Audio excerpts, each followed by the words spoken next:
dahilan na napakataas ang presyo, gasolina, mataas na pamaas, walang pawi, kinukulang ng bigas, mahal pa.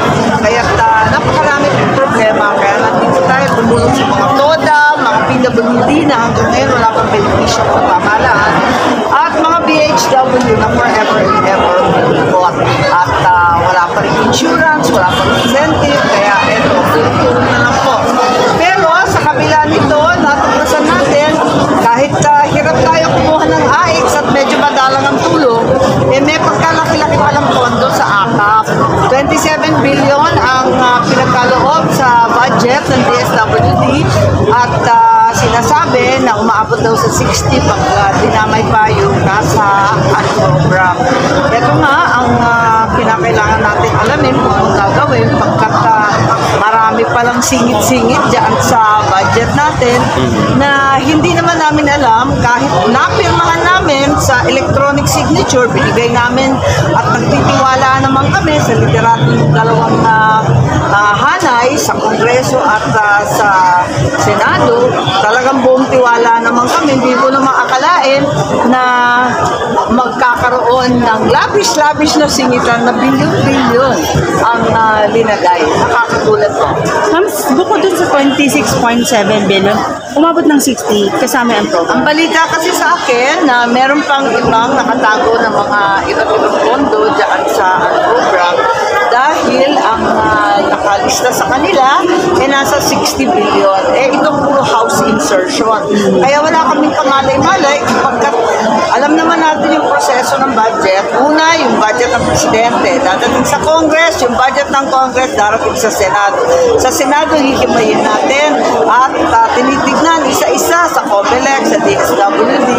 Abay, pinirmahan natin ng kompletong kumpiyansa at tiwala. Abay, matapos yun, biglang may mga house insertion. Ang sabi, wala kayong pakialam dyan kahit wala kayong alam. Paano naman yun? Na-assign namin ibang version. Iba pala ang gagawing final. Doon sa yung 60 billion, wala yun doon sa original from doon sa NEP hanggang sa Senate. Miski yung 27, yung 26.7 billion, wala yun sa budget ng presidente, wala sa budget ng Congress, wala sa budget ng Senado.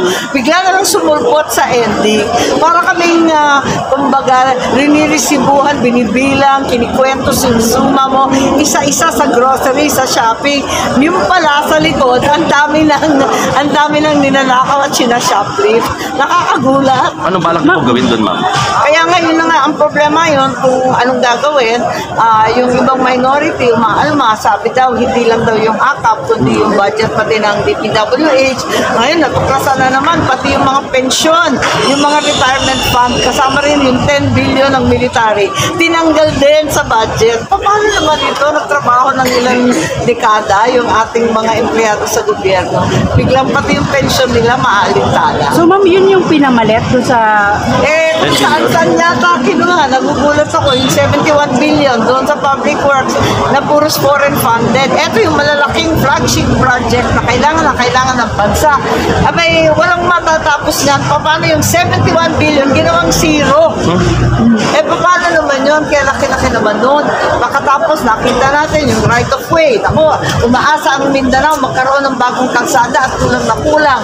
Abay, yung 62 billion na utang natin sa right of way, sa mga may-ari ng lupa na talagang pinagbigyan na ang kalsada. Sana, abay hindi pa babayaran kasi yung 62 billion ang binadget lamang reduce to 300 million. Ang layo naman. Kaya mahirap yun. Yung maintenance natin, lahat tayo nagre-reklamo sa traffic. Ang traffic dito sa EDSA, ang traffic sa Cebu, sa Baguio, ang traffic sa lahat ng lugar. Abay lalala pa kasi hindi ma-maintain. Talagang kung bako at upaka na yung mga highway natin, mas lalala pa yan.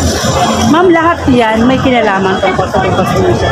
Hindi ko alam kung ano, pero ito nga, natuklasan natin dahil biglang may mga text na lahat daw ng AX, MAIP, TUPAD, cash for work ay idadaan sa Office of the Speaker at pati na rin yung AKAP. Nagulat ako doon sabi ko yung AKAP, ano ba yun?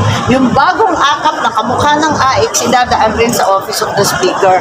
Ngayon, hindi ko maintindihan kasi kung tutuusin, eto yung mga programa na dapat ang susuri lamang DSWD, DOH at yung DOLE kung sino nangangailangan ng trabaho, kung sino talaga ang mga pasyente na hirap, kung sino yung sinasabing marginalized sector.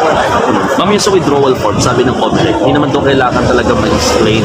It's up to them naman daw kung mag-explain sila or hindi. Well, unang-una yung labo talaga kasi nagkaroon ng withdrawal form yan dahil maraming tao na tauhan na hindi pala tama yung pinirmahan nila. Akala na pinirmahan nila ng ayuda. Yung pala, eto, nagkabulagaan, ibang usapan na.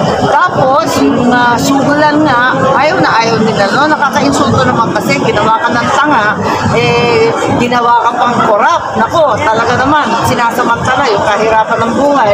Hindi naman yata maganda yun. So, gusto nga nila i-atras. May public outrage.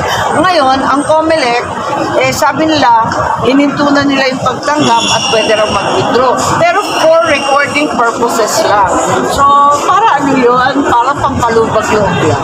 Ma'am, pabor daw si Senate Minority Leader Manila Pimentel na imbestigahan itong proseso sa bayan, particular na diyan sa Tama. Yun nga sinabi niya at yun nga dapat natin pag-usapan kung anong gagawin. Kasi nga, yung AKAP ang unang lumitaw. Kasi nga, pinagte-text na dyan sa Congress. Nakatanggap nga ako ng text na idaan daw lahat ng listahan, ng hingi, ng request. Idaan daw ng mga kongresista, yung mga LGU na pagbibigyan ng AKAP. Doon ko lang nalaman yan eh. Kaya nagulat ako. At tama, matapos yun, nung inisa-isa na namin, ang dami palang singitan, ang dami pala na binago, matapos namin ibigay yung aming e-signature. Ito na nga yung sinasabing house insertions na nagulat na lamang kami. Ma'am, may resolution na kayo gagawin dyan? Wala pa pag-uusapan po namin kasi hindi ko alam kung anong dapat gawin. Nakausap na rin si DSWD, sinasabi na rin ni Secretary Gatchalian na ihinto na muna yung program ng AKAP. Palibasa, wala nga guidelines, inulunsad na sana ngayon, sa araw na ngayon, February 19. Tapos inurong, February 23, 24. Pero wala pang maliwanag kung ibibigay daw sa LGU, magme-memorandum para bumili ng bigas na lang ang ibibigay. Samantalang pera inaasahan ng tao. Pagkatapos may nagsasabi, ibibigay daw sa middle class kasi nahihirapan na rin daw ang wage earner. Bakit may ganon? May nagsasabi na gagamitin daw sa trabaho. Ako'y labon-labo. Pag ganyan, nako, mauuwi tayo sa bulilyaso niya. Ang dami-daming pera, ang daming nangangailangan, ang daming kulang sa ating infrastructure, daming kulang sa agrikultura, sa presyo ng pagkain. Ang daming nangangailangan ng pera, mapupunta sa wala. Ma'am, aware po ba kayo dun sa kumakalat na koleta sa Senate? Yeah. Ano yung masasabi niyo? May 11 daw pong signatures. Ay, ganun ba? Ewan ko, hindi kasi ako masyado akong busy. Ikot ako ng ikot. Kung hindi AIC, sa probinsya, nandyan ako sa hearing. Wala namang naririnig. Sa totoo lang, walang may gusto na maging Senate President. Ang hirap ng trabaho, naiipit ka lagi. Ayaw niyong palitan si SC. Wala namang balita, hindi napapag-usapan. Pero kayo, gusto niyo ba siyang palitan? Okay naman siya. Ang pangit nga ng trabaho niya, wala nang may gusto. Ma'am, Sa totoo lang. hindi ko na yung number 2 mo. Ikaw na. Ma'am, may pinapatanong lang. Ano man sabi nito po sa sinasabi ni ex-Senator Lacson na bawal at unconstitutional illegal yung ginagawa ng mga politiko na namimigay doon ng AICs? Ganon? Oo. Sa totoo lang, itong mga grupo, nandito lang ako, pero ang totoo, nanggaling lahat ng listahan sa DSWD. Sila ang namimili ng sektor. Kung minsan yung solo parents, minsan market vendor. Ito yung tropa ng TODA. Alam natin talaga nagigirap kasi pataas ng pataas ang gasolina at talagang 2 taon mahigit naka-lockdown, on and off yung lockdown. Talagang lugi sila. So yung DSWD, sila naman ang talagang namimili. Wala naman akong pakialam dyan, pati yung LGU. Hindi naman kami nanghihimasok sino pinipita. Okay. Thank you, ma'am. Ma'am, reaction lang daw po, Mama. Octa says 59% of adult Filipino are in favor of Philippine rejoining ICC. Ko alam. Malaki reaction doon sa ICC ko Dead sa man. dead man. Okay. Ma'am, thank you. Thank you, Senator. Totoo ba yan? Alam ba nila kung ano yung sinasabi sa ICC? Pero ma'am, Senate, wala Alam mo, tinanong mo sa akin noong Friday. Pero sa totoo lang, wala akong alam. 11 ano yung 11 na yun?